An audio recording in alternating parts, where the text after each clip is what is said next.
Halo teman-teman, apa kabar semua? Semoga sehat selalu. Kali ini film yang akan kita review berjudul Big Daddy, film yang dirilis pada tahun 1999 yang dibintangi oleh Adam Sandler. Yuk, langsung aja kita mulai. Pada awal cerita, Adam Sandler yang berperan sebagai Sonny ditelepon sama ayahnya. Dia yang baru bangun langsung diceramahi ayahnya buat cari kerja, karena ayahnya udah angkat tangan ngadepin Sonny yang punya karakter pemalas. Dan dia suka ngabisin waktu percuma tanpa bekerja. Hubungan mereka pun jadi renggang karena kelakuan Sonny yang masih kayak anak kecil itu. Sonny saat ini lagi pacaran sama cewek yang namanya Vanessa. Tapi hubungan mereka juga lagi nggak baik-baik karena Vanessa pengen ke jenjang yang lebih serius dan berharap Sonny punya pekerjaan yang lebih bagus. Sonny sendiri bekerja paruh waktu 1 hari dalam seminggu sebagai penjaga pintu tol. Padahal Sonny adalah lulusan sarjana hukum, tapi dia yang pengen hidup bebas nggak mau untuk jadi pengacara. Saat pulang ke rumahnya ternyata ada kejutan yang dibuat untuk teman serumahnya Sonny yang bernama Kevin. Kejutan pun jadi gagal karena pas Kevin datang semua udah nggak siap lagi.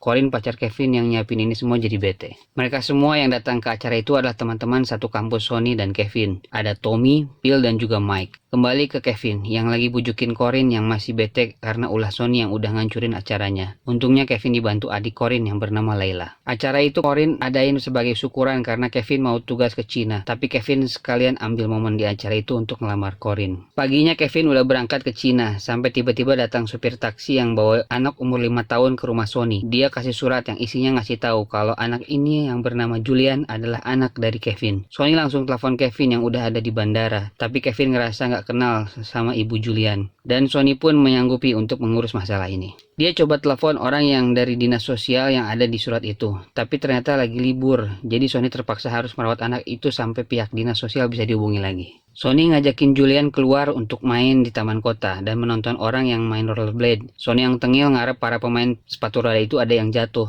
Sampai dia dengan sengaja naruh kayu di jalan dan berhasil bikin satu orang jatuh. Julian pun senang dengan kelakuan Sonny. Malamnya mereka nonton TV ditemani sama teman Sonny yang profesinya sebagai kurir makanan yang bernama Nazo. Julian mengenalkan mainan favoritnya yang selalu dia bawa yang bernama Scuba Steve. Sonny pun mengajak Julian nobar tim football kesayangannya di sebuah bar. Julian minta untuk dibelikan soda. Biasanya waktu masih kuliah teman-teman kampusnya ikut nonton juga di sana. Tapi karena udah sibuk masing-masing, jadi tinggal Sonny karena dia sendiri yang masih jadi pengangguran. Sudah jam 2:30 pagi tapi Julian masih belum bisa tidur. Sonny juga lagi galau mikirin Vanessa yang pengen mutusin dia.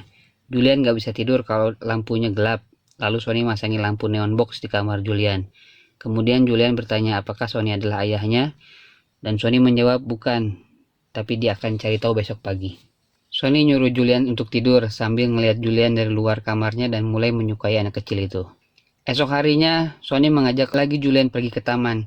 Di sana udah ada Tommy dan Bill. Sonny kasih tahu mereka kalau dia ingin ngadopsi Julian dengan tujuan menarik lagi hati Vanessa. Karena Sonny yakin dia akan terkesan ngelihat Sonny yang udah mulai bertanggung jawab. Sonny pun meminjam HP-nya si Bill. Dia coba telepon lagi dinas sosial. Teleponnya dijawab sama staf dinsos yang bernama Arthur. Sonny ngaku kalau dia itu adalah Kevin, ayah Julian. Dia bilang mau ngerawat Julian dan pihak dinsos pun tentu memberikan izin. Karena sesuai dengan keterangan dari surat ibunya Julian. Goddamn stick! That's my boy.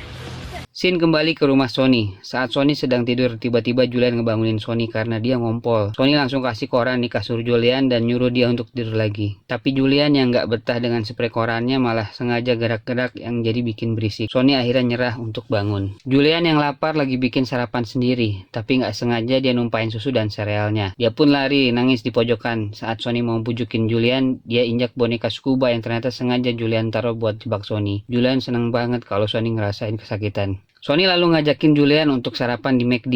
Dia suruh Julian ikat sepatunya. Tapi karena jam sarapan di McD udah mau habis, Sonny langsung bantu ikatin sepatunya dan ngajarin gimana caranya ikat sepatu.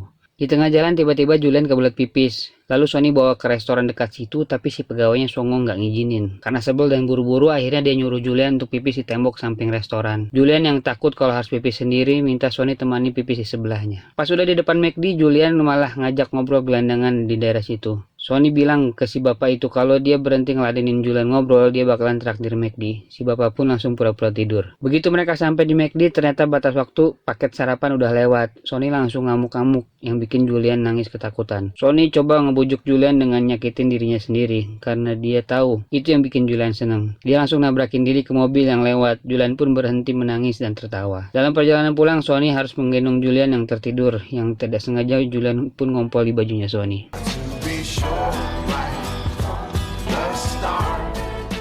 Tiba di rumah, Sony menonton pertandingan tim hoki kesayangannya. Dia nyuruh Julian untuk tidur siang. Dan setelah kenyang makan siang, Julian pun tertidur. Tapi nggak lama dia bangun dan minta diputerin video kesayangannya. Padahal tim hoki itu lagi mau tembakan penalti. Dengan berat hati, Sony pun memasangkan video tersebut. Dengan senang, Julian melompat-lompat sambil menyanyi lagu kanguru kesukaannya. Saking asiknya dia melompat, Julian sampai muntah karena terlalu motah. Mereka sekarang sedang menuju rumah Vanessa. Sony ingin mengenalkan Julian kepada Vanessa. Tapi seperti biasa, Julian yang kebelet harus pipis dulu di tembok pinggir jalan. Sambil berjalan, Julian bilang kalau dia takut ketemu Vanessa. Sony ngebujuk Julian dengan kasih dia kacamata hitam. Dia bilang kalau pakai kacamata hitam itu, Julian jadi nggak kelihatan. Sesampainya di rumah Vanessa, Sony kasih tahu maksud dia ke sana. Dia bilang kalau Julian itu anak adopsinya, untuk bisa memulai hubungan yang lebih serius dengan Vanessa. Tapi nggak lama Sony curiga kalau di kamar mandi lagi ada orang. Dan betul aja, ada aki-aki yang ternyata pacar barunya Vanessa yang bernama Sid. Sony minta Vanessa jelasin, dan menurut Vanessa, Sid adalah orang yang banyak pengalamannya dan punya rencana masa depan yang lebih cerah. Sony ajak Julian pulang dan bilang sama Vanessa dia akan nyesel udah selingkuh sama aki-aki itu. Dari sana, Sony bawa Julian ke dinas sosial untuk ketemu sama Arthur. Sony ingin ngembaliin Julian ke ibunya, tapi Arthur bilang kalau ibu Julian baru aja meninggal karena mengidap kanker. Yang berarti pihak Dinsos akan taruh Julian di panti asuhan sampai ada keluarga yang mau ngadopsi Julian. Tapi saat lihat Julian yang dengan lucunya nunjukin kalau dia udah bisa tali sepatu sendiri yang dia ajarin. Look, I did it! Loop, swoop, and pull! Jeez, you did do it. Congratulations, kid. Sony pun akhirnya sepakat kalau dia akan jaga dulu Julian sampai ada keluarga yang memang mau mengadopsi Julian. Di luar kantor, Sony telepon ayahnya yang bernama Lenny. Dia bilang kalau dia sekarang lagi adopsi anak, tapi ayahnya bukan seneng karena punya cucu. Dia malah nyuruh Sony ngembaliin anak itu ke dinas sosial lagi. Sony marah dan bilang dia akan jadi ayah yang lebih baik daripada ayahnya. Sony lalu mengajak Julian makan di taman kota. Dia kasih tahu kalau punya ayah kandung nggak selamanya nyenengin. Dia kasih contoh dirinya yang selalu diatur sama ayahnya. Dari sana Sony bilang kalau dia bakal ngizinin apapun yang Julian ingin lakuin. Mulai dari nama yang Julian ganti dengan nama Frankenstein. Sony pun mulai mengajak Julian main baseball. Dia juga ngebebasin Julian pengen pakai baju kayak apa. Dia ajak Julian makan dan main sesukanya tanpa aturan, yang bikin Julian senang karena bebas berekspresi. Sampai pada akhirnya Julian memutuskan sendiri untuk minta sekolah kepada Sony. Dan Sony akan mendaftarkan Julian ke sekolah secepatnya. Scene berpindah ke sebuah taman. Di sana ada seorang wanita yang sedang bersantai, dan tiba-tiba Julian mendatangi wanita itu sambil berkata bahwa dia sedang tersesat. Wanita itu coba bantu Julian, dan Sony pun datang seolah-olah kehilangan Julian. Ternyata itu salah satu trik Sony buat kenalan dan bisa jalan dengan cewek. Mereka pun berkenalan, yang ternyata cewek itu adalah Lila, adik dari Corin, pacarnya Kevin. Sony nggak sadar itu adik Corin, tapi Lila kenal dengan Sony di acara pesta syukuran Kevin. Sony coba ajak Corin untuk malming bareng, tapi Corin nolak karena sibuk. Sampai Julian yang harus membujuk Lila dan akhirnya dia pun mau. Saat mereka asik ngobrol di apartemen Sony, Julian yang tidak bisa tidur minta agar diceritakan sesuatu sebelum tidur. Momen kebersamaan mereka itu pun dimanfaatkan Sony untuk PDKT sama Lila. Good night, Sonny. Sony mendaftarkan Julian sekolah di hari pertamanya. Julian takut karena merasa asing dengan teman-teman barunya. Namun Sony kasih Julian kacamata hitamnya lagi dan bilang kalau Julian takut dia bisa pakai kacamata itu selama sekolah. Julian akhirnya mau masuk kelas. Sesampainya di rumah, Sony dapat pesan suara dari Arthur dinas sosial. Dia udah nemuin keluarga yang mau merawat Julian. Tapi Sony ngabain pesan itu dan malah telepon Layla yang lagi ngantor untuk ketemuan pas jam makan siang. Mereka ketemu di laundry dan PDKT Sony pun makin gencar buat bisa dapetin hati Layla. Sepulang sekolah, Sony ngajakin Julian ke supermarket. Di sana Sony ngajarin Julian cara dapetin makanan kaleng setengah harga, yaitu dengan ngejatuhin ke lantai yang bikin kalengnya jadi penyok. Mereka pun ketemu sama Corin dan Corin langsung interogasi Sony yang lagi ngedeketin adiknya.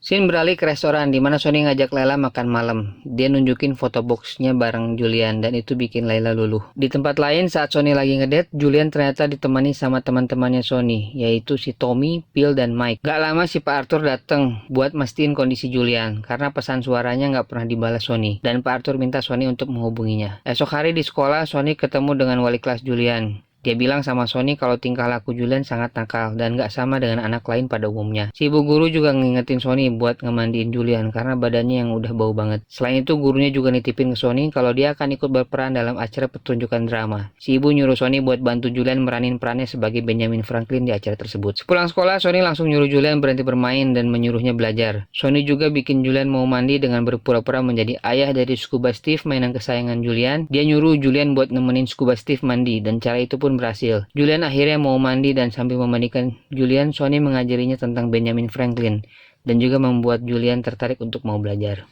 Dari sana, Sony pun mulai membuat hidup Julian lebih normal dengan mengajaknya ke tempat dia bekerja, mengajarinya pipis di tempat yang seharusnya, memberitahu cara membuat sereal sendiri agar tidak tumpah, belajar membaca, dan Sony pun mulai mengajarinya agar tidak mengerjain lagi para pengguna sepeda roda dengan memberi peringatannya hati-hati.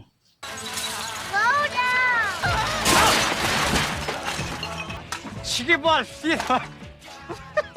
Pertunjukan sekolah pun dimulai. Julian yang sudah belajar giat akhirnya bisa mengenalkan siapa Benjamin Franklin dengan sangat baik kepada para penonton. Sony dan Leila yang menontonnya sangat bangga dengan Julian. Scene berganti di rumah Sony, di mana mereka sedang asik bermain kartu. Tiba-tiba datang Pak Arthur yang sudah mengetahui Sony yang berbohong kalau dia adalah Kevin. Dia minta untuk mengembalikan Julian ke dinas sosial karena yang sudah dilakukan Sony melanggar hukum dan bisa membuatnya dipenjara. Sony pun meminta waktu untuk ngeberesin barang-barang Julian dan pamitan dengan Julian. Sony dengan sedih dan berat hati harus merelakan Julian diambil pihak dinas sosial. Julian menyangka Sony sudah tidak ingin dia ada di rumah itu lagi. Sampai Julian pun menangis tidak mau ikut sama Pak Arthur. Tapi Sony nggak bisa berbuat banyak. I won't play the kangaroo song anymore. I don't want to go. I promise. I'm sorry. I don't even like that song anymore. I know. Sony langsung pergi ke kantor Leila karena menganggap Leila sebagai pengacara bisa membantunya dalam sidang hak asuh Julian. Sony yang sudah terlanjur menyayangi Julian ingin mengadopsi Julian secara permanen. Ternyata Leila menolak untuk membantu Sony karena merasa pekerjaannya masih banyak. Sony pun kesal dan langsung pergi.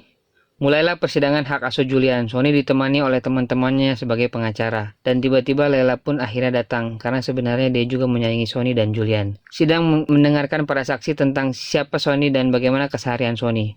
Mereka menghadirkan teman-teman Sony sebagai saksi, tapi dari semua saksi nggak ada yang kasih informasi normal tentang Sony. Kevin pun yang sudah pulang dari Cina datang ke persidangan tersebut sebagai pengacara Sony. Sampai akhirnya Julian dipanggil untuk menjadi saksi. Awalnya Julian tidak mau menjawab pertanyaan, sampai Leila kasih dia kacamata hitam milik Sony. Baru Julian mau untuk bicara. Julian memberitahu semua hal yang dia lakukan bersama Sony selama ini, dan Julian bilang kalau dia mau Sony yang menjadi ayahnya.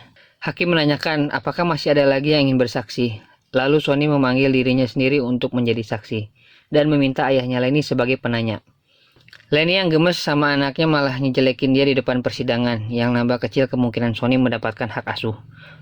Lalu Sony menjelaskan kalau dia memang selama ini hidupnya belangsak, tapi dia meyakinkan kepada semua orang kalau dia nggak akan gagal menjadi ayah Julian, karena dia benar-benar menyayangi Julian sepenuh hati dan berjanji akan menjaganya dengan baik. Di saat semua merasa kasus ini akan dimenangkan Sony karena sudah membuat semua orang tersentuh, ternyata hakim berpendapat lain. Dia menyatakan kalau Sony sudah menculik Julian.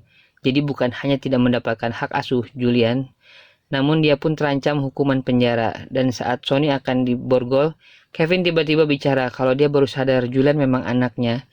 Dimana 6 tahun lalu Kevin menjalin cinta satu malam dengan ibu Julian di kota Kevin dilahirkan. Dan hak asuh pun akhirnya disahkan hakim jatuh ke tangan Kevin. Julian sedih dan beralih menghadapi Sony. Dia ingin Sony yang jadi ayahnya, tapi Sony janji akan tetap menjadi teman dan keluarganya yang selalu ada di dekat Julian. I promise. Scene beralih ke taman kota di mana Sony sedang mengajari hal-hal tentang Julian kepada Kevin. Dia pun mengenalkan Kevin kepada Julian sebagai ayahnya. Kevin mulai pelan-pelan mengajak Julian ngobrol dan mencoba dapetin hati Julian dengan ngasih dia oleh-oleh dari Cina, yaitu petasan banting. Julian akhirnya mau bermain dengan Kevin, dan di saat yang sama Sony yang melihat kedekatan mereka merasa kehilangan sambil mengingat kembali kenangan indah selama 6 bulan bersama Julian. Suspended in my masquerade and command of the night brigade, and I walked on a crooked crutch. Sampai pada 1 tahun lebih setelahnya, terlihat Sony yang sedang bersama teman-temannya diajak ke suatu tempat. Namun saat ini Sony sudah menjadi pengacara yang sedang sibuk mengerjakan kasus. Ternyata dia diberikan kejutan ulang tahun oleh teman dan keluarganya. Di sana ada Leila yang sekarang sudah menjadi istrinya dan mereka memiliki 1 orang anak. Ada juga Julian dan Kevin beserta ibu tirinya Corinne. Sony senang bisa ketemu lagi sama Julian. Mereka pun saling melepas rindu. Sampai Sony ketemu Vanessa, mantan pacarnya yang ternyata jadi pelayan, dan Sid jadi koki di restoran itu. Doa Sony pun terkabul. Vanessa pastinya menyesal karena karmanya dulu mutusin Sony. Happy ending untuk semuanya. Film pun berakhir. Semoga terhibur dan sampai ketemu di film selanjutnya ya. Dah.